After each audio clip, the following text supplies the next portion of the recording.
Hey everybody, this is Jorma Kaukonen of Hot Tuna. You're in the Grooveyard. Our guest, legendary folk, blues, and rock guitarist Jorma Kaukonen. Jorma, how are you? I'm well, my friend. How are you? Doing all right. Over 50 years you've been on stage. How does it feel today in 2016? Well, it feels great, obviously, and I'm very fortunate I'm able to do what I do, and things are still going well. But we had a joke. We're doing a matinee today, and I was just talking to Jack. He's over in England right now, and he said, our fans don't stay up as late as they used to. They don't. Well, I remember, Crosby, Stills, and Nash, when they were together, were doing 12 o'clock noon concerts at Merriweather Post Pavilion, even 40 years ago. But speaking of that era, definitely history. A lot of documentaries have been made. I was fortunate to work at a radio station, 102.3 WHFS.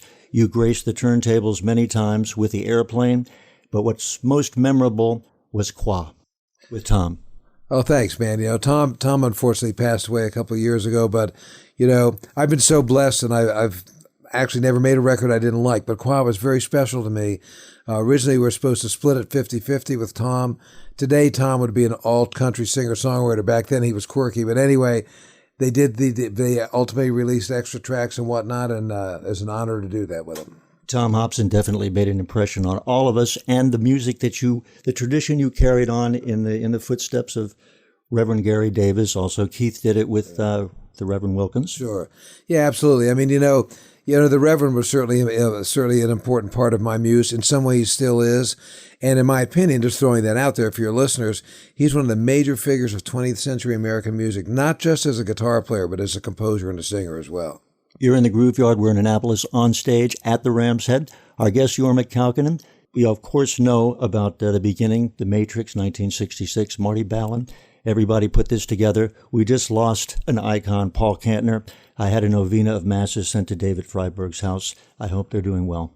Yeah, that was very nice. We went to, it's funny because my wife and I are Jewish, but we went and lit a candle for Paul at the church in the same block where he lived after he passed. And I do want to say, ladies and gentlemen, the first Paul Kantner solo album, Blows Against the Empire, the best Starship album ever to be on a turntable at our radio station, and Jorma on guitar there. Well, I did do a couple of tracks with that. I mean, Paul, I had a lot of, it's kind of funny because, Paul was such a significant artist for people of my generation and as for people in general. And we have to say that he maintained his personal Paul integrity to the bitter end. He lived his life like he loved it. Absolutely, no question about it. He's definitely a role model. Gary Duncan thought the most of him. Gary went out with him on a few gigs in the late 2000s. I hope you say hello to Gary when you get back on the West Coast. I know you're in Ohio now. Tell us about the farm. Well, I've been living in Ohio for 26 years. My wife and I have a thing called the Fur Peach Ranch. That's www.FURPEACERANCH. Little instructional thing. Our weekends are Friday through Monday, and we do some rental stuff. But anyway, it's just like we wanted to make the learning process, the musical learning process, unintimidating. Last week we had the great Scott Sherrard. He's plays with Greg Allman. We have all kinds of folks. Anyway, it's a neat thing. Check it out when you got a moment on the web. What's ahead for you recording-wise in 2016? Well, Jack and I we're a little off the subject. We're doing a bunch of electric trio dates, but we've been talking about our next recording project. Last year I did a solo thing, Ain't No Hurry. It's time for Jack and I to do something. And we think, now I realize the talk is cheap this far in advance because it's probably not going to happen until next year, but we think we're going to go back to basics and do something, instead of movie magic with digital editing and stuff like that.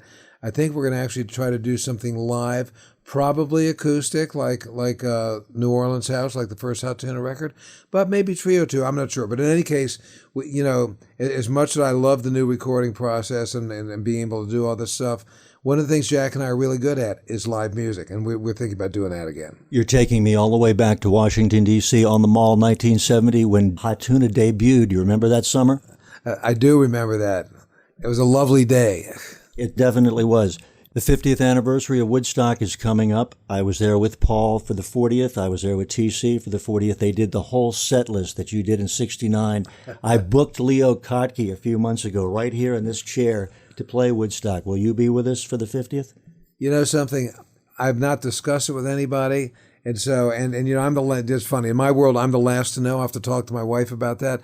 Obviously not beyond the realm of possibilities, and if so, it would be an honor. And one last thing, WHFS is making a documentary. I'd like to get with you later on and get a few more thoughts in memory of the late Rick Danko, a very good friend of mine.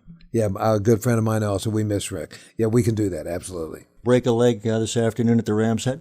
Thanks, brother. Mr. Jorma Kaukonen, blues, folk, and rock guitarist.